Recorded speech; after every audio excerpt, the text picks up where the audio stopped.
뉴스 시작합니다. 저는 동정민입니다. 국민의힘 당대표 전당대회 소식으로 시작합니다. 집권 3년 남기고 여당 대표가 누가 되느냐, 어떤 대표가 되느냐, 정치권을 넘어 민생에도 큰 영향을 미치죠.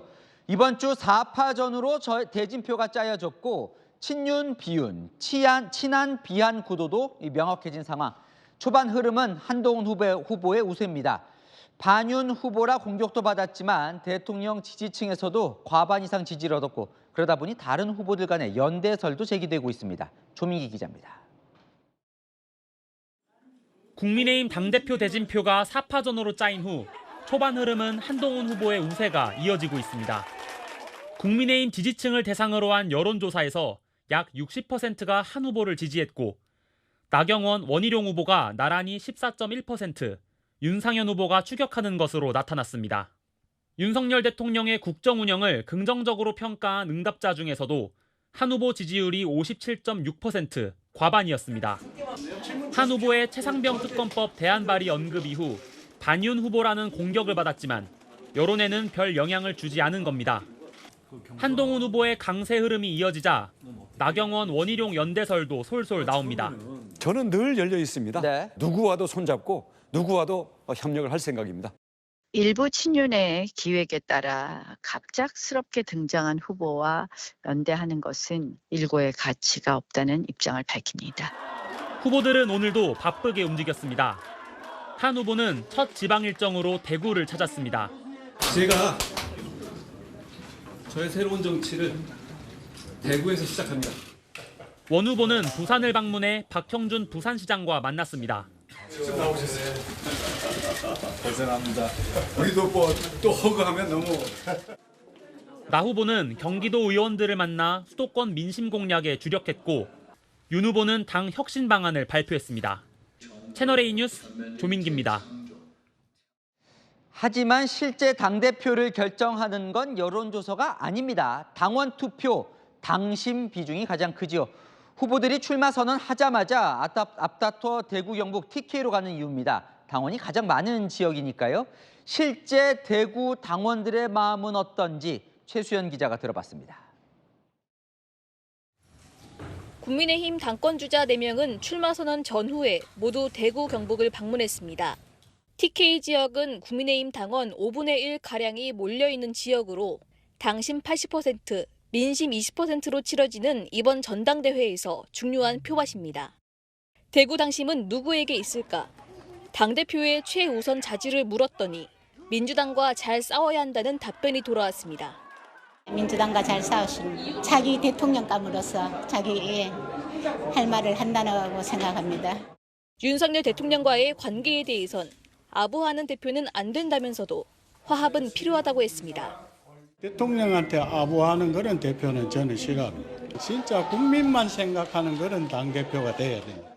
대통령과 화합해가지고 그 나라를 잘 이끌어 가실 그런 분이 대표로 됐으면 좋겠습니다. 친윤과 친한으로 갈라진 전당대회 분위기를 경계하는 모습도 보였습니다. 친윤 반윤 관계없이 국민을 바라보고 당원과 함께 전진하고 그 나라 걱정을 하면서 굳이 나눌 필요가 있느냐는 저 생각은 개인적인 생각입니다만은 대통령님하고 각을 세우는 보다도 그런 할 말은 하고 또 소통할 때는 하고. 개파의 기대 조직표를 구하기보다는 침체된 당 분위기를 살릴 비전 경쟁을 펼쳐달라는 주문도 했습니다. 채널A 뉴스 최수연입니다. 더불어민주당도 전당대회 준비를 시작했습니다. 후보가 이재명 전 대표 한 명뿐일 가능성이 크지요. 그 경우 추대 대신 찬반 투표를 하기로는 가닥을 잡았는데 당선 기준으로 과반 득표를 할지 3분의 1로 할지 내일 정합니다. 전민영 기자입니다. 국회 본회의장을 찾은 이재명 전 더불어민주당 대표. 당대표 출마를 묻는 질문에 침묵을 지켰습니다. 또 어떻게 전당대회 준비하고 계신지 계속 생각을 좀 해보겠습니다. 오늘 민주당 전당대회 준비위원회는 첫 회의를 열며 8월 전대 준비에 착수했습니다. 이 전 대표의 단독 출마가 유력하자 대표 후보자가 한 명일 때 선출 규정에 대해 논의했습니다. 민주당계 정당에서 당대표 선거 단독 출마는 2000년 김대중 새천년 민주당 총재 이후 처음입니다. 전준희 관계자는 추대보다는 찬반 투표로 가닥을 잡았다고 전했습니다. 당선 기준을 찬성 3분의 1로 하는 안도 검토 중입니다. 대통령 선거의 경우 단독 후보자일 때 3분의 1 이상 득표하면 당선하게 한 헌법 조항 예시도 논의된 걸로 알려집니다. 전준희 관계자는 과반 득표로 할지 3분의 1 이상 득표로 할지 내일 결정할 예정이라고 말했습니다. 당 내부에선 찬성 비율이 너무 높으면 1극 체제, 너무 낮으면 리더십 손상을 우려하는 가운데 비율을 공개할지 여부도 검토 중입니다. 오늘 회의에는 권리당원이 전대준비위원으로 참석했습니다.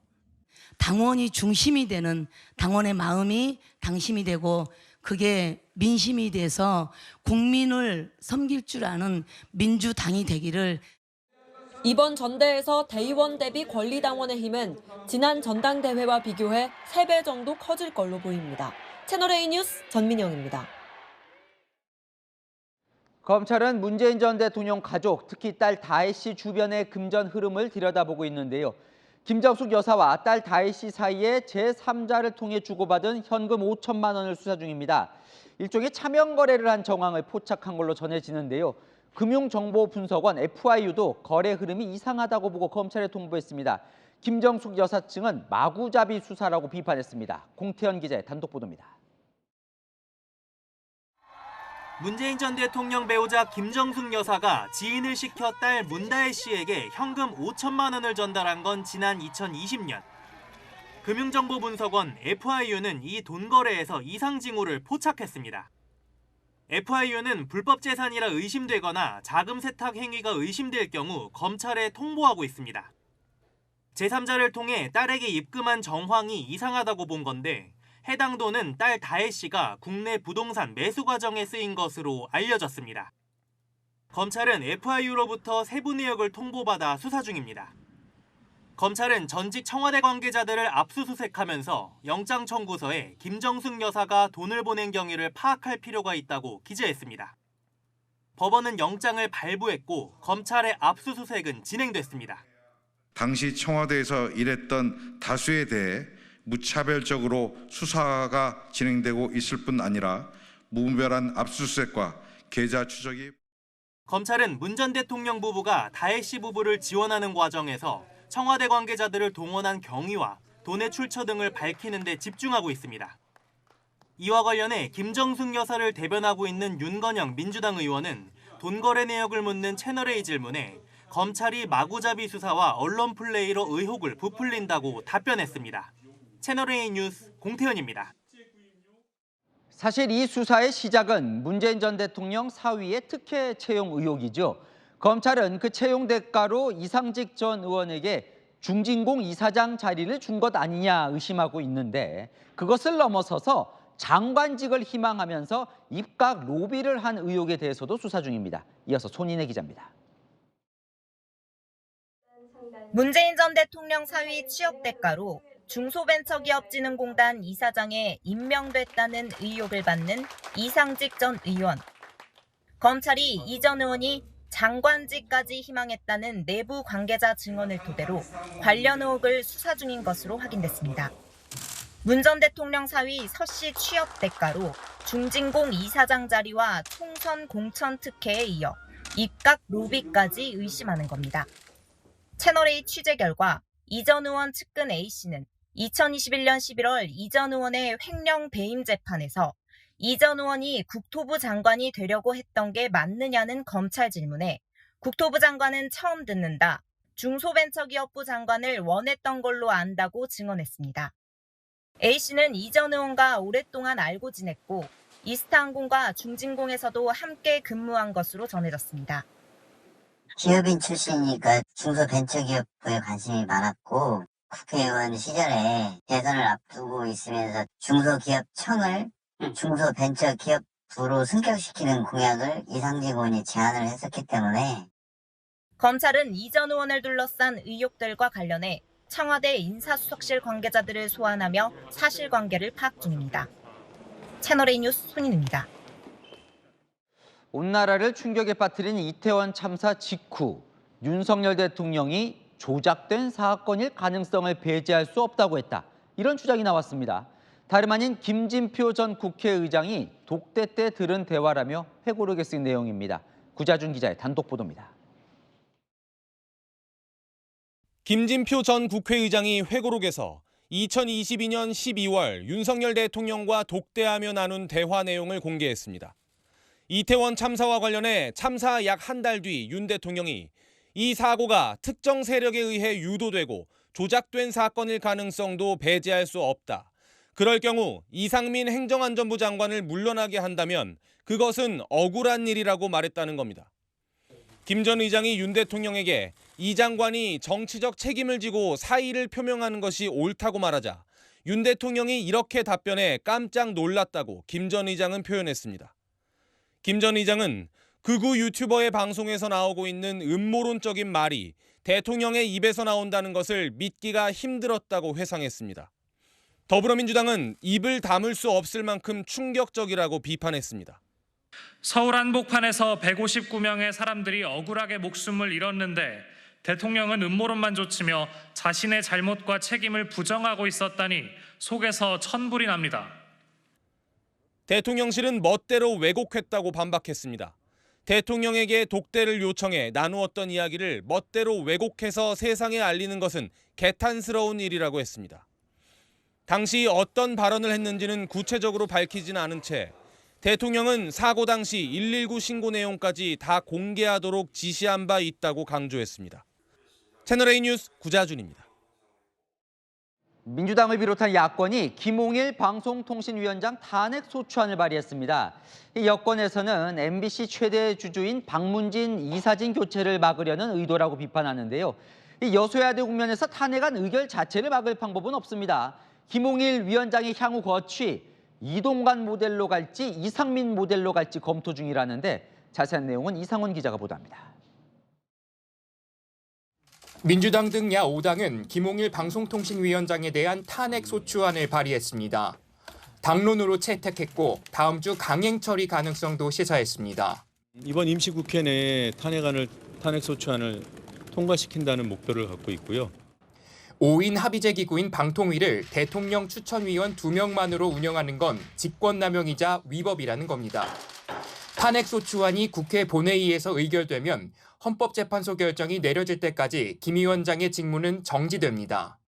지난해 탄핵 소추된 이상민 행안부 장관의 경우 헌재 기각 결정까지 7개월 동안 직무가 정지됐습니다. 정치권에선 오는 8월 MBC 대주주인 방송문화진흥회 이사진의 임기 만료 시점이 다가오자 야권이 교체를 막기 위해 탄핵에 나선 거라는 해석도 나옵니다. 검찰의 애완견이라는 언론관을 가진 이재명 대표와 민주당이 언론을 장악하기 위한 단계를 차근차근 밟고 있는 것이며 김 위원장이 잦은 사퇴와 버티기 중 어떤 선택을 할지도 관심입니다. 지난해 12월 이동관 전 방통위원장은 야권이 탄핵을 시도하자 사퇴로 표결을 무산시킨 바 있습니다. 김홍일 위원장이 혹여나 사퇴를 하려고 하는 그런 마음을 먹었다면 그것 역시 방통위가 위법하게 운영됐다는 것을 자인하는 것이라고. 대통령실과 방통위 측은 이상민 장관처럼 공백을 감수하고 버티는 안도 검토 중입니다. 채널A 뉴스 이상원입니다. 네, 윤수미 기자와 11시 하나 시작합니다. 첫 번째 주제 보겠습니다. 당권 주자 환하게 웃으면서 어깨동무를 하고 있는데 뭐가 필요합니까? 네, 바로 품격입니다. 웃는 모습과는 달리 당대표 후보들의 발언이 거칠어지고 있는데요. 한동훈 후보 오늘 이 품격을 언급했습니다. 저를 상대로 해서 아주 많은 분들이 여러 가지 인신공격성 발언들을 많이 하시고 그 수위가 점점 높아가고 있는 것 같은데요. 보수 정치가 지지자들만큼 품격이 있어졌으면 좋겠다. 뭔가 인신공격성 비판을 받았나 보죠. 네, 한 후보 이런 비판을 들었었죠. 인생 경험을 안 겪어보신 분들 같아요. 자기를 추종하는 분들의 관계에서만 인생을 살아오신 게 아닌가. 어떻게 우리를 망가뜨리고 무너뜨리고 한 해를 들어와가지고. 어떻습니까? 오늘은 그럼 다들 품격이 있었습니까? 네, 제일 먼저 이 품격을 말한 한 후보, 과연 품격이 있었을까요? 들어보시죠. 나름 전투력이 있어왔죠. 저는 그걸 나중에 거대 여당의 입법 독주와 맞서는 때를 위해서 아껴두겠습니다. 내부에서 그런 것 가지고 짜치게 왔다 갔다 얘기하는 거 바라실까요? 다른 경쟁자들도 오히려 품격을 거론하며 맞섰습니다. 책임지지 않는 보수, 이게 품격이 있습니까? 당을 이렇게 쪼그려 만들어드린 장본이 누굽니까? 한동훈 위원장 아닙니까? 우와, 치열해지네요. 다음 주에 보겠습니다. 자, 당내에서 뭐 자리 싸움이 났어요? 네, 국회 부의장과 상임위원장 자리를 두고 국민의힘 내에서 자리 싸움이 벌어졌는데요. 민주당과 상임위원장 협상할 때 관례를 앞세웠던 국민의힘이죠. 민주당은 국회의 관례를 무시하면서까지 국회의 관행을 반드시 엄수해 주실 것을. 네, 하지만 정작 당내 자리 싸움에선 달라지더라고요. 네, 무슨 관행에 뭘 두고 싸운 거예요? 네, 먼저 국회 부의장이 선수에 따라 하는 게 관행인데요. 당내 최다선인 6선 주호영 의원과 조경태 의원, 조율을 해서 주호영 의원이 하기로 했는데요. 갑자기 4선 박덕흠 의원이 출사표를 내민 겁니다. 결과는 주호영 의원이 과반을 넘기며 국회 부의장 자리 지켜냈습니다. 뭐 어쨌든 관행대로 선수 높은 의원이 됐네요. 네, 반대도 있습니다. 외교통일위원장을 놓고도 자리 싸움이 있었는데요. 4선 안철수 의원과 3선 김석기 의원이 맞붙은 겁니다. 안 의원 관행을 꺼내들고 공개적으로 불편한 속내를 드러냈죠. 관행을 완전히 깨버린 거죠. 삼선 의원께서 이제 하겠다고 정면으로 이렇게 나오셨으니까요. 상임위원장을 못한 사람이 사선 의원 중에는 저밖에 없고. 그런데 김석기 의원 경선에서 안철수 의원을 누르고 외통위원장이 됐습니다. 뭐 위원장들도 치열하군요. 네, 주제 하나 더 보겠습니다. 양문석 민영배 의원인데 좌표를 찍었어요. 네, 화면에 보이는 김동연 경기지사가 그 대상입니다. 경기도가 이화영 전 부지사 측 변호인이 요청한 대북 송금 의혹 관련 자료 제출을 거부했다는 이유입니다. 자료 제출을 거부했다. 일단 어떤 자료인지 궁금하네요. 지금 보시는 이 행사와 관련된 자료인데요. 이 전 대표가 경기지사일 때 참석했던 2019년 아시아태평양 국제대회입니다. 검찰은 여기서 쌍방울 김성태 전 회장이 북측 관계자를 만나 이 전 대표의 방북 비용을 대신 건넸다는 의혹을 제기하고 있죠. 민주당 이 행사의 결과 보고서를 경기도가 주지 않는다고 압박하는 겁니다. 네, 저 수사에 대해서 이제 이재명 전 대표가 억울하게 지금 수사받고 있다, 허위 조작 수사를 당하고 있다라고 하는데 경기도인데 협조를 안 해준다 이런 불만이군요. 네, 친명계 인사들은 노골적으로 김 지사를 향해 반감을 드러냈는데요. 양문석 의원은 분노를 억누르기 힘들다고 했고요. 민영배 의원도 계속 자료 제출 거부하면 검찰을 돕는 것이라며 저격했습니다. 네, 그럼 경기도는 왜 안 주는 거예요? 네, 현재 재판 중인 사안이라 정치적으로 악용될 소지가 있다는 겁니다. 그래서 국민의힘 요청에도 자료를 주지 않았다고 설명했는데요. 하지만 강성 지지층 당장 김 지사의 SNS로 달려갔습니다. 본색을 드러낸다, 본인이 대권주자라 생각하냐며 비판을 쏟아냈습니다. 요즘 친문 의원들, 친문 인사를 데려간다 경기도로 이런 보도도 봤는데 대권주자라고 보나 보군요. 네, 김 지사 최근 대권 행보를 시작했다는 말이 나오거든요. 정부가 친문지 집결지가 되고 있다는 평가에 대해서 어떻게 생각하십니까? 글쎄요, 저희는 그런 의식을 하고 한 적도 없고요. 힘을 보태주실 분들, 또 능력 있는 분들 많이들 오시게끔 하는 건 과정에 있지, 특별한 정치 세력하고 이런 관련 있는 것은 아니다. 친명계의 공격, 이재명 전 대표의 경쟁자를 미리 제거하기 위한 거란 해석도 나오는데요. 아직 대선이 3년 가까이 남았는데 벌써 견제가 시작된 걸까요?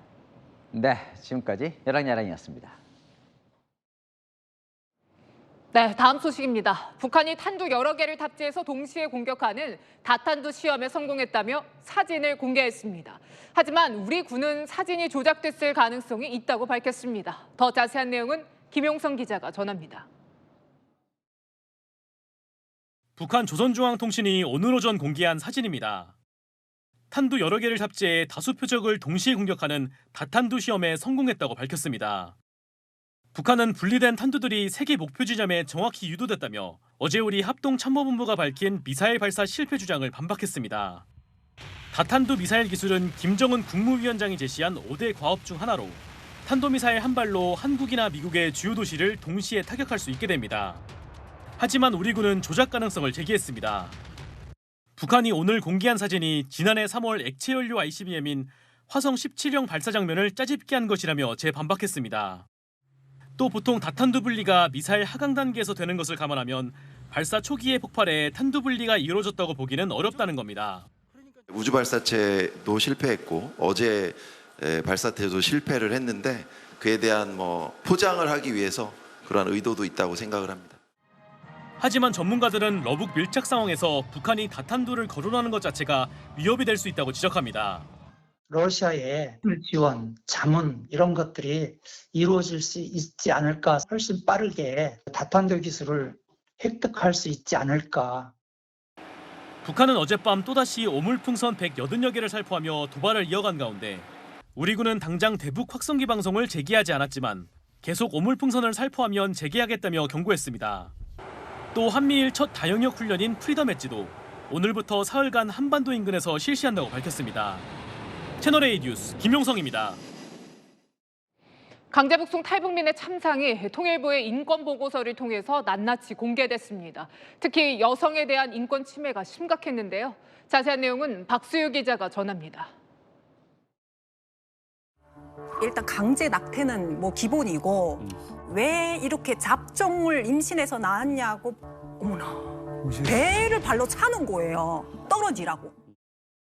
강제 북송 과정에서 자행되는 인권 침해는 통일부가 오늘 공개한 북한 인권 보고서에도 여실히 드러났습니다. 특히 여성들은 고문뿐만 아니라 각종 성범죄와 강제 낙태에 노출돼 있었습니다. 2007년 북송된 한 여성은 눈밭에서 모든 수감자가 탈의 상태로 포복 전진을 했다며 이를 남자 경비대원들이 지켜봤다고 전했습니다. 또 돈을 숨겼는지 살펴본다며 항문과 은밀한 부위까지 검사했다는 증언도 있었습니다. 러북 밀착으로 북한 노동자들의 러시아 파견 강화가 예고된 가운데 이렇게 파견된 노동자들의 열악한 실태도 드러났습니다. 아침 7시부터 다음 날 새벽 1시까지 매일 17시간 넘게 일했다. 작업복 한 벌로 3년을 보냈다. 6개월간 한 번도 못 씻었다. 각종 증언이 쏟아졌습니다. 일은 하는데 제 몫은 없었어요. 국가 계획분, 당비 다 빼고 나면 제 손에 남는 돈은 없었어요. 반동사상문화 배격법 위반으로 공개 처형당한 22살의 청년의 사례도 처음 공개됐습니다. 남한 노래 70곡과 영화 3편을 듣거나 보고 유포했을 뿐이었습니다. 채널A 뉴스 박수유입니다. 아동학대 혐의로 수사를 받게 된 손흥정 감독 관련 소식으로 이어갑니다. 손 감독 측은 상대방이 손흥민 이미지값이라며 수억 원을 요구했다고 주장하고 있는데요. 피해 학생 측은 금액을 제시한 건 손 감독 측이라고 맞서고 있습니다. 강경모 기자입니다. 꿀밤을 4번 맞았고 발로 엉덩이를 6번 걷어차였다. 손흥정 감독이 운영하는 축구 아카데미 유소년 선수였던 중학생 A군이 자신이 받은 체벌을 쓴 겁니다. 아동학대 혐의로 손 감독과 코치 2명이 피소돼 검찰에 송치된 가운데 합의금을 둘러싼 공방이 가열되고 있습니다. 손 감독 측은 합의 과정에서 당초 3천만 원 정도를 생각했지만 A군 측이 손흥민 선수를 언급하며 수억 원을 요구했다고 주장했습니다. 하지만 자신들은 이번 사건이 손 선수와는 별개 사건이라며 선을 그었다고 덧붙였습니다. 선수가 갖고 있는 이미지라든지 어떤 브랜드라든지 그거를 합의를 조용히 끝나면 이게 더 비용을 아끼는 건데 왜 이렇게까지 하시는지 모르겠다 이런 표현도 하셨었고요. A군 측은 반발하고 있습니다. 손 감독 측에서 합의금을 먼저 제시했다는 겁니다. 그러면서 언론 제보 금지, 축구협회 징계 요청 금지 등 조건들을 걸었다고 반박했습니다. 손흥민 선수를 언급했다는 주장도 말도 안 된다고 일축했습니다. 처음 만났을 때부터 대학 끝날 때 마지막까지 저 합의금 요구한 적 없고요. 책 발간하고 책 팔아먹고 손흥민 이적 이런 것 때문에 시간 끄는 거냐고 이런 내용이랑 그런 내용이지 손흥민이 거기서 왜 나와요. 지난 4월 강원경찰청으로부터 사건을 넘겨받은 춘천지검은 현재 관련 내용을 조사 중입니다. 채널A 뉴스 강경모입니다. 부모 자식 간이나 형제자매는 절도나 사기 피해가 생겨도 처벌할 수 없습니다. 헌법재판소가 이런 법조항이 헌법에 합치되지 않는다고 판단했는데요. 앞으로 어떻게 달라지는지 박자한 기자가 보도합니다. 친형 부부를 수십억 횡령 혐의로 고소했던 방송인 박수홍 씨. 하지만 박 씨의 부친은 검찰 조사에서 자기가 한 것이라고 주장했습니다. 부모 자식 간의 재산 범죄는 처벌할 수 없기 때문입니다. 1953년 형법 제정 때부터 직계혈족, 배우자, 동거 친족 사이 벌어진 절도, 사기, 횡령, 배임 등에 대해선 형을 면제하도록 돼 있습니다. 하지만 최근 가족에 대한 가치관이 변화하면서 규정 폐지의 목소리도 나옵니다.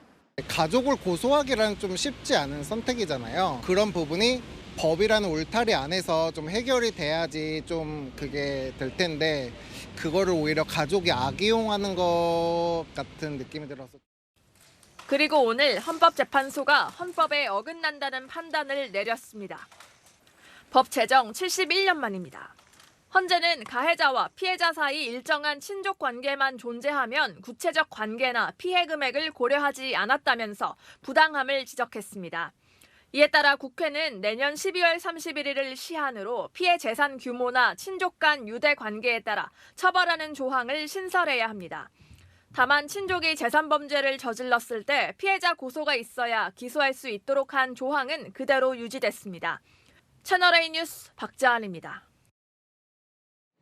해외 전지훈련 중 음주와 성추행 논란으로 3년 자격정지 중징계를 받은 피겨 간판 이혜인이 오늘 입장을 밝혔습니다. 음주는 인정했지만 성추행은 아니라며 연인 관계였다고 주장했는데요. 김호영 기자입니다. 지난 5월 해외 전지훈련 기간 음주와 성추행으로 3년 자격정지의 중징계를 받은 피겨 간판 이혜인. 오늘 공식 입장을 내고 성추행 결론에 대해 전면 부인했습니다. 이 씨는 술을 마신 건 절대 해서는 안 되는 행동이었다며 음주 사실에 대해선 사과했습니다. 한편 고등학생 때 사귀었던 남자친구였고 부모님 반대로 헤어졌다 이번 훈련 기간 중 다시 만났다며 성추행에 대해 전면 부인했습니다. 양가 부모님의 반대가 워낙 심해 조사 과정에서도 연인임을 밝힐 수 없어 발생한 오해였다고 덧붙였습니다. 앞서 이혜인은 지난 5월 이탈리아에서 빙상연맹이 최초로 진행한 피겨 팀 단위 전지훈련에서 후배 남자 선수를 숙소로 불러 성적 가해 행위를 해 징계를 받았습니다. 또 동료 여자 선수와 숙소에서 여러 차례 음주한 사실도 드러났습니다.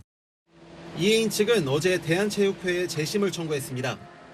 통상 재심은 청구 뒤 60일 이내에 진행됩니다. 남자 후배 A 선수 측은 현재로서는 입장을 밝힐 계획이 없다며 논의 과정에 있다고 말했습니다. 이혜인은 3년의 자격정지가 유지될 경우 당장 2026년 밀라노 동계올림픽 출전이 안 됩니다. 이혜인은 김연아 이후 처음으로 4대륙 선수권대회에 우승하는 등 여자 피겨의 간판 스타로 활약해왔습니다. 채널A 뉴스 김호영입니다. 제자에게 나의 여신님이라고 적은 편지를 보내서 논란에 휩싸인 한국교총 신임 회장. 44살 역대 최연소로 당선된 지 일주일 만에 자진 사퇴했습니다. 김민환 기자입니다. 자기야 정말 축하해. 나의 여신님을 봤어요. 사랑하고 또 사랑해. 박정현 한국교원단체 총연합회 신임 회장이 10여 년 전 제자인 고3 여학생에게 보낸 것으로 알려진 편지 내용입니다. 당시 박 회장은 견책 징계를 받고 다른 학교로 옮겼습니다. 교사단체인 교총 회장으로 당선된 박 회장은 논란이 확산되자 지난 토요일 입장문을 내고 해명했습니다. 응원하고 격려한 것이 과했던 것 같다며 견책 징계를 받았으며 부적절한 처신은 없었다고 해명했습니다. 하지만 비판 여론은 더 거세졌습니다. 결국 박 회장은 당선 7일 만인 오늘 자진 사퇴했습니다. 박 회장은 보도자료를 통해 제 지난 과오와 실수로 한국교총과 회원님, 전국의 선생님들께 심려를 끼치고 명예에 누를 끼친 데 대해 깊이 사죄드린다며 모든 책임을 통감한다고 전했습니다. 모범적으로 잘 지도해 주시라고 보내는 건데 선생님이 이런 일을 하면은 정말 저희는 어떻게 학교를 보내겠어요. 한국교총 측도 후보 검증이 부족하다는 비판을 겸허히 받아들여 제도를 개선하겠다고 밝혔습니다. 박 회장과 함께 당선된 수석 부회장이 직무를 대행하는 것으로 알려지자 교사들은 부회장단도 모두 물러나라며 반발하고 있습니다. 채널A 뉴스 김민환입니다. 새벽에 주차된 차량을 들이받은 이 운전자, 사고가 났는데도 꼼짝없이 앉아 나와볼 생각도 안 하는데요. 경찰이 확인해보니 이 운전자 만취한 현직 해병대 대령이었습니다. 백승현 기자의 단독 보도입니다. 서울 마포구의 한 도로. 좌회전 깜빡이를 켠 흰색 승용차가 좌회전하지 않고 그대로 직진하더니 길가에 주차된 차량을 들이받습니다. 사고 후에도 한참을 그대로 서 있는 차량. 운전석 문이 열리는가 싶더니 운전자는 차에서 내리지 않고 문을 다시 닫습니다. 일방통행 골목길을 가로막은 채 꼼짝도 하지 않는 차량. 지나가던 시민이 이상하게 여겨 운전석 쪽을 들여다보고는 경찰에 신고합니다. 차량이 서 있던 도로입니다. 운전자는 사고를 낸 뒤 20분이 지나도록 차에서 내리지 않았습니다. 지난 22일 새벽 3시쯤 승용차 한 대가 주차된 차량을 들이받고 멈춰서 있다는 신고가 경찰에 접수됐습니다. 경찰이 출동해보니 운전석에 앉아있던 건 해병대 소속 A대령이었습니다. A대령의 혈중 알코올 농도는 면허 취소 수준의 만취 상태. 차량 뒷좌석에는 대령의 아내가 타고 있었던 것으로 전해졌습니다. 당시는 북한의 오물풍선 등으로 군에 비상이 걸렸던 만큼 음주운전 자체가 부적절했다는 지적도 나옵니다. 해병대 측은 A대령은 이번 주까지 휴가라며 사실관계가 확인되면 법과 절차에 따라 조치하겠다고 밝혔습니다. 경찰은 조만간 사건을 군사경찰로 넘길 예정입니다. 채널A 뉴스 백승현입니다. 음주운전은 이렇게나 위험한 범죄입니다. 전북 전주에서 만취한 포르쉐 운전자가 경찰을 들이받았는데 갓 19이던 경차 운전자는 숨지고 동갑내기 동승자는 중태입니다. 공국진 기자입니다. 교차로에서 갑자기 불꽃과 함께 연기가 솟구치더니 차량 파편이 사방으로 튑니다. 사고 충격으로 차량 한 대가 넘어지며 도로 끝에 멈춰서고 또 다른 차량은 미끄러지며 도로 경계석을 들이받고 멈춥니다. 뒤이어 경찰과 소방이 도착해 사고 현장을 수습합니다. 오늘 새벽 1시쯤 전북 전주의 한 교차로에서 포르쉐 차량과 스파크 차량이 충돌하는 사고가 났습니다. 이 사고로 스파크를 몰던 19살 여성 운전자가 숨졌고 함께 타고 있던 동갑내기 여성이 크게 다쳐 중태에 빠졌습니다. 포르쉐 운전자인 50대 남성도 부상을 당해 병원으로 옮겨졌습니다. 조사 결과 포르쉐 운전자는 면허 취소 수준의 만취 상태였습니다. 경찰은 남성을 병원으로 이송한 뒤 음주 측정을 했는데 남성은 병원에서 곧장 퇴원했습니다. 하도 고통을 흡수하고 그러니까 전주병원으로 후송을 한 거죠. 수술에서는 그 사람이 바로 퇴원하리라고 생각을 못하고. 그런데 이 포르쉐 운전자, 퇴원 후 사고 현장을 다시 찾았던 것으로 파악됐습니다. 한 4시 그 정도에 다시 왔어요, 현장으로요. 다시 와가지고 차 어디로 가냐고 물어보더라고요. 경찰은 포르쉐 운전자가 제한속도 60km 도로에서 과속을 하다 사고를 낸 걸로 보고 있습니다. 경찰은 포르쉐 운전자에 대해 구속영장 신청을 검토하고 있습니다. 채널A 뉴스 공부진입니다. 지난 3월 대전 도심에서 도로에 소화기를 뿌려대며 광란의 질주를 벌인 폭주족들인데요. 경찰이 석 달간의 집요한 추적 수사 끝에 모두 잡아냈습니다. 신선미 기자입니다. 도심 속 도로를 달리다 크게 원을 그리며 360도를 도는 승용차. 곧이어 오토바이 여러 대가 요란한 소리를 내며 달려오더니 도로에 소화기를 뿌리고 중앙선을 넘나들며 아슬아슬하게 고개 운전을 벌입니다. 출동한 경찰을 피해 달아나기는커녕 약 올리듯 뒤따라갑니다. 쫓아간다. 이긴다. 사고 위험 때문에 섣불리 단속도 못하는 상황. 이때 오토바이 한 대가 도로에 넘어지고 경찰관이 운전자를 현행범으로 체포합니다. 도로 한복판에서 넘어졌다가 다시 일어서서 주행하려는 거를 저희가 이제 목격을 하고 뛰어가서 검거했던 상황이 있었습니다. 폭주족들이 대전에서 광란의 질주를 벌인 건 지난 3월. 이후 경찰은 일당에 대한 추적 수사에 나섰습니다. CCTV를 분석해 사전에 오토바이 번호판을 가리고 대피 장소 등을 공유하며 치밀하게 폭주를 모의하는 모습을 확인했습니다. 오토바이 번호판도 가리고 또 헬멧을 써서 인적사항을 특정할 수가 없었어요. 그 오토바이가 모이기 시작할 때부터 그 CCTV를 역추적해서 검거하게 됐습니다. 경찰은 석 달 만에 가담자 10명을 모두 검거하고 난폭운전 혐의 등을 적용해 검찰에 사건을 넘겼습니다. 채널A 뉴스 신선미입니다. 충북 지역의 한 아파트에서 택배기사들에게 아파트에 출입하려면 매년 돈을 내라고 안내해 논란입니다. 아파트 측은 안내를 잘못해 오해가 생겼다고 해명을 했는데요. 어떤 사연인지 김대욱 기자가 취재했습니다. 택배 차량은 지하 주차장 주차 등록을 해야 하고 1년에 5만 원 등록 비용을 내야 한다. 충북 청주의 한 아파트에서 택배 기사들에게 전달한 안내문입니다. 택배 기사들은 황당함을 감추지 못했습니다. 이 아파트는 지상 주차장이 막혀 있어 지하 주차장을 이용할 수밖에 없는 구조기 때문입니다. 안내문 사진은 순식간에 온라인에 퍼졌고 누리꾼들의 공분을 샀습니다. 논란이 커지자 아파트 측이 해명에 나섰습니다. 주차 관리 규정을 제정하면서 안내문을 만들었는데 일부 문장을 잘못 작성해 오해가 생겼다는 겁니다. 5만 원은 아파트 출입에 쓰는 카드키 보증금으로 한 번만 내면 된다는 설명입니다. 해당 안내문은 모두 회수했습니다. 카드키라는 말이 지금 빠져서 그래요. 소통이 이제 저를 덜 되다 보니까 오해의 소지가 제가 받은 좀 있어요. 해명에도 불구하고 일부 택배 기사들은 불편한 심정을 감추지 못합니다. 관리 규정이 어떻게 되는지 택배기사들한테 한 번이라도 보여줬으면 이렇게까지 안 됐을 것 같거든요. 택배기사들을 자기들보다 아래로 보는 것 같아요. 앞서 지난 4월에도 한 아파트 관리사무소에서 택배기사들에게 차단기 리모컨 보증금으로 5만 원을 내라고 요구한 사연이 알려져 논란이 된 바 있습니다. 채널A 뉴스 김대욱입니다. 경북 구미시가 대대적으로 자랑하던 로봇 주무관이 계단에서 파손된 채 발견됐습니다. 엘리베이터만 타도록 설계가 됐지만 갑자기 계단으로 뛰어들어 추락했다는데요. 일주일이 지나도록 원인 파악을 못하고 있습니다. 조현진 기자입니다. 2층 계단 아래 로봇 한 대가 떨어져 있습니다. 윗부분이 완전히 깨져 잔해들이 널브러져 있습니다.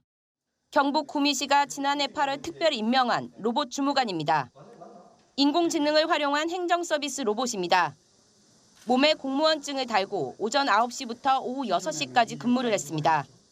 오늘부터 업무를 시작하게 될 로봇의 이름은 당당히 한 명의 실증을 통해 보다 발전적인 서비스로. 하지만 다양한 업무를 처리할 거란 기대와 달리 단순 문서 배달과 청사 안내 정도 역할에 그쳤습니다. 그나마 투입 1년도 안 돼 계단 아래로 추락해 부서지면서 머쓱한 상황이 됐습니다. 당시 제자리에서 빙글빙글 돌다 계단으로 돌진한 것으로 알려집니다. 사고가 난 지 일주일이 지났지만 구미시는 아직 오작동 원인을 파악하지 못하고 있습니다. 로봇 주무관을 만든 제조업체가 수거해 고장 원인을 분석 중입니다. 구미시는 로봇 주무관 운영에 매달 업체에 사용료 200만 원을 납부해왔습니다. 대체제인 2호 로봇 주무관 도입은 현재까지 예정이 없다고 밝혔습니다. 채널A 뉴스 조현진입니다. 남미의 볼리비아에서 군부 쿠데타가 일어났는데 단 3시간 만에 실패로 끝났습니다. 이 장갑차까지 앞세워서 대통령궁을 밀고 들어갔지만 현 대통령과 시민들이 물러서질 않았습니다. 서주희 기자입니다. 볼리비아 수도 라파스의 무리오 광장에 무장한 군인들이 대통령궁과 국회 앞으로 집결합니다. 급기야 장갑차가 대통령궁 문을 부수고 진입합니다.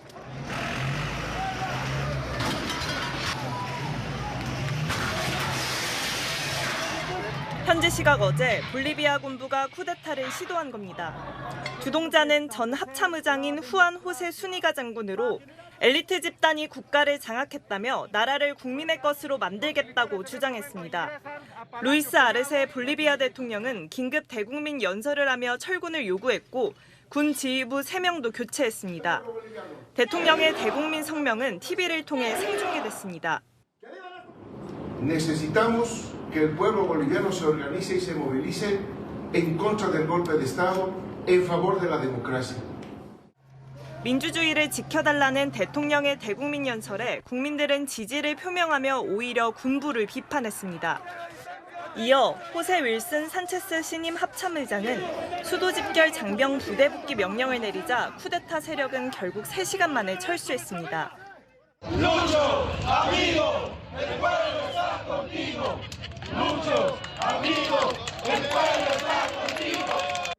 쿠데타에 실패한 수니가 장군은 결국 경찰에 체포됐습니다. 칠레, 베네수엘라 등 다른 남미 국가들도 이번 쿠데타를 비판하며 민주주의 수호를 강조했습니다. 채널A 뉴스 서주입니다. 미국의 한 축구장에서 난데없이 땅이 가라앉았습니다. 폭 30m, 깊이 10m가 넘는 거대한 싱크홀이 생겼는데요. 어떻게 된 일인지 배정현 기자가 보도합니다. 미국 일리노이주의 한 공원. 갑자기 축구장이 가라앉는 모습이 폐쇄회로 TV에 포착됐습니다. Slow, slow, slow, and then boom. Wow. Oh my God. 그 위에 있던 조명도 기울기 시작하더니 땅이 완전히 꺼지면서 그대로 주저앉습니다. 순간 폭발이 일어난 것처럼 인근에는 흙먼지가 날립니다. Man, it shot up real high, too. 현지 시각 어제 오전 9시 20분쯤 미국 일리노이주에 있는 엘턴 고든 무어파크의 축구장에 거대한 싱크홀이 생겼습니다. 크기만 폭 30여 미터, 깊이 10여 미터가 넘습니다. 당시 축구장에 사람이 없던 터라 인명피해는 없었습니다. 공원 측에 따르면 축구장 바로 아래에 현재 사용하지 않는 광산이 있어 약해진 지반이 무너지면서 싱크홀이 발생한 것으로 추정됩니다. 공원 관리자는 5년 전 축구장에 새로 잔디를 깔면서 약 21억 원을 썼다며 믿을 수 없다고 밝혔습니다. 당국은 공원을 임시 폐쇄하고 정확한 사고 원인을 조사할 예정입니다. 채널A 뉴스 배정현입니다. 네, 중국 운남성에는 1급 보호동물인 야생코끼리 서식지가 있습니다. 이 코끼리들이 인근 마을 집안까지 들어와서 옥수수를 훔쳐먹는 장면이 포착됐습니다. 베이징에서 이윤상 특파원입니다. 한 남성이 집 밖을 바라보다 황급히 방 안으로 대피합니다. 마당에 있던 여성도 급히 뒤따라 들어갑니다. 곧이어 마당에 나타난 건 코끼리 6마리입니다.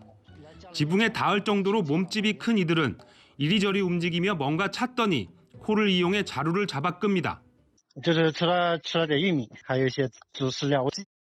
중국 남부 운남성 푸얼시가 서식지인 야생 아시아 코끼리가 먹이를 찾아 인근 마을에 들이닥친 겁니다.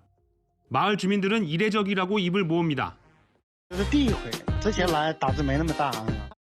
이 마을 주변엔 코끼리를 주의하라는 안내 간판도 설치됐습니다. 玉米和甘蔗才刚刚进入耕种期，加之野外食物相对较少，导致大象进村活动较为频繁。 중국 정부는 야생 아시아 코끼리를 1급 보호동물로 지정하고 있습니다. 코끼리를 여행 중 맞닥뜨릴 경우 사진 촬영 등을 자제하고 즉시 대피할 것을 당부하고 있습니다. 베이징에서 채널A 뉴스 이윤상입니다.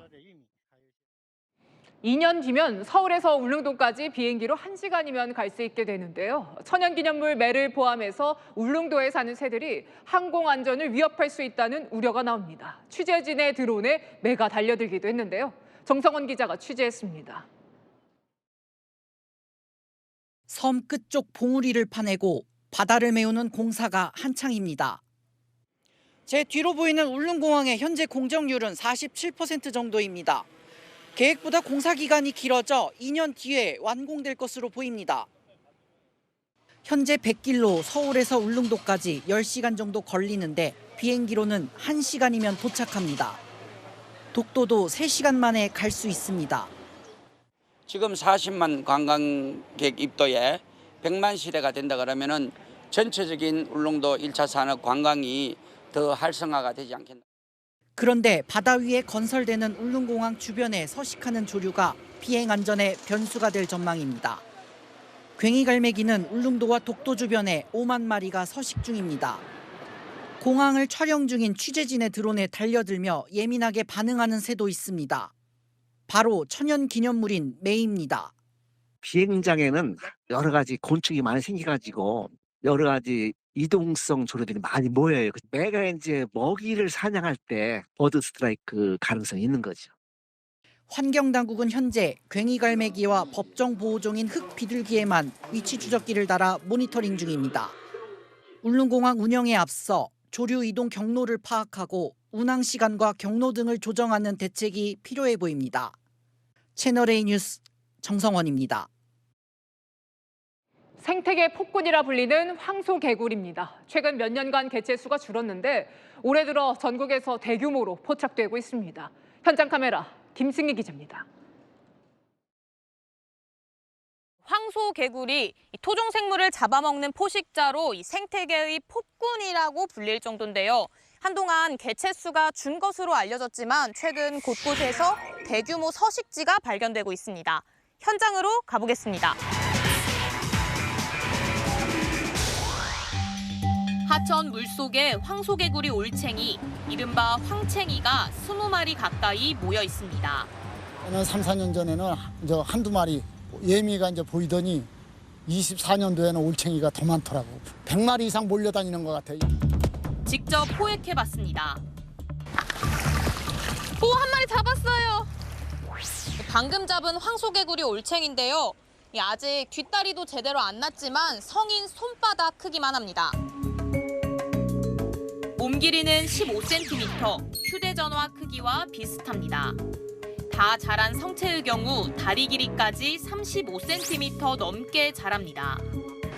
번식이 활발한 시기엔 두세 시간 만에 올챙이 수백 마리가 잡히기도 합니다. 황소개구리는 1971년 식용 목적으로 미국 등지서 들여왔는데 물고기, 도롱뇽, 뱀까지 가리지 않고 잡아먹어 생태계 교란종으로 분류됐습니다.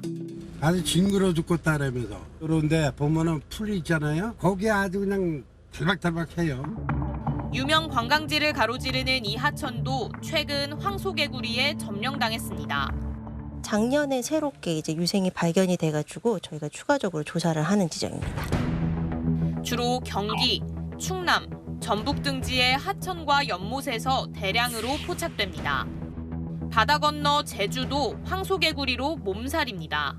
그전에 식용으로 해서 키웠는가 봐요. 수입이 안 되고 포기를 했는가 봐요.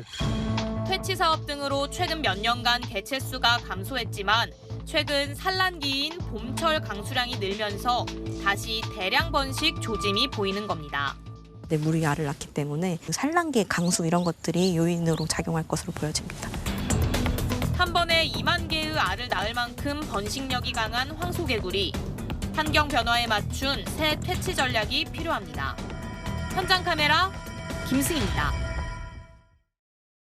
서울 아파트 가격이 2년 9개월 만에 최대 상승폭을 보였습니다. 특히 마포, 용산, 성동, 일명 마용성 오름폭이 컸는데요. 이 오름세가 언제까지 이어질까요? 유찬 기자가 취재했습니다. 서울 마포구의 한 아파트 단지입니다. 3,800세대가 넘는 대단지 아파트인데 최근 매매가가 눈에 띄게 올랐습니다. 이 단지에선 이번 달 전용 면적 59제곱미터가 15억 원에 팔렸습니다. 보름 만에 1억 4천만 원 뛰었습니다. 직전 최고가에도 가까워졌습니다. 34평은 10억 4,500이 최고였는데 10억 2천까지 거래됐어요. 공급이 없을 것 같으니 집값이 오르겠구나. 그러니까 사도 되겠구나라는 이제 심리가 된 거죠. 한국부동산원이 발표한 6월 넷째 주 아파트 매매 가격 동향을 보면 서울은 전주 대비 0.18% 올랐습니다. 2021년 10월 이후 2년 9개월 만에 가장 큰 오름폭입니다. 특히 성동구가 0.38%, 용산구와 마포구가 0.31% 오르며 이른바 마용성이 오름세를 주도했습니다. 매매가보다 앞서가는 서울의 전세가격 지수도 0.19% 오르면서 58주 연속 오름세를 보였습니다. 역대 세 번째로 긴 상승 구간입니다. 전월세 가격마저 또 상승한다고 하면 매매 가격은 가을에 지금보다 좀 더 상승 압력을 받을 가능성이 높습니다. 하반기 금리가 내려가면 집값이 더 오를 것이란 관측도 나옵니다. 채널A 뉴스 유찬입니다.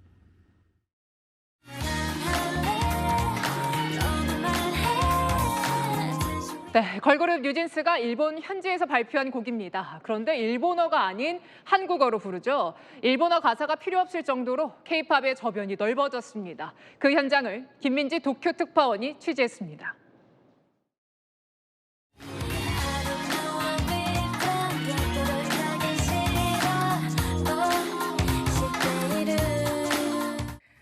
5인조 걸그룹 뉴진스가 지난주 발표한 일본 데뷔 싱글곡 슈퍼 내추럴의 가사는 한국어 영어 비중이 90%에 달합니다. 일본에서 처음 발표하는 곡인데도 일본어는 10% 남짓 들어갔습니다. 과거 K-팝 가수들이 일본 진출을 위해 반드시 일본어 가사로 노래를 불러야 했는데 한류 인기에 힘입어 이제는 현지화 장벽마저 무너진 겁니다. 일본 가수들에게 꿈의 무대라 불리는 5만 명 규모의 도쿄돔 무대도 신인급 K-팝 가수들이 도전할 정도가 됐습니다. 뉴진스는 이곳에서 콘서트가 아닌 팬미팅을 했는데도 전석 매진 기록을 세웠습니다. 행사 2시간 전부터 보시는 바와 같이 많은 사람들이 몰렸습니다. K-팝 음악에 익숙하다 보니 대화도 한국어로 할 정도입니다. 저는 대학생입니다. 저는 뉴진스의 민지 씨가 좋아요. K-팝 한류의 저변도 넓어지고 있습니다.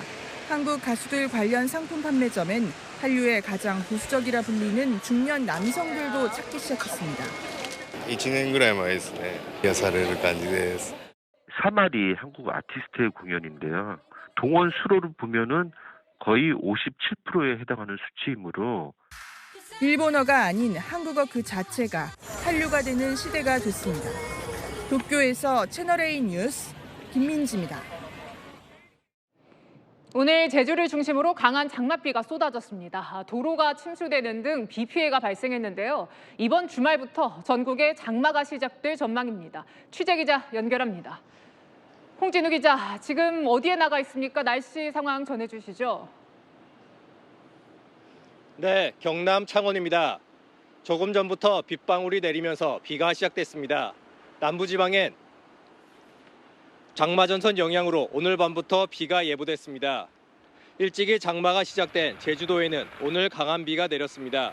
한때 호우주의보가 발령되면서 제주 남서부를 중심으로 시간당 20mm 안팎의 비가 쏟아졌습니다.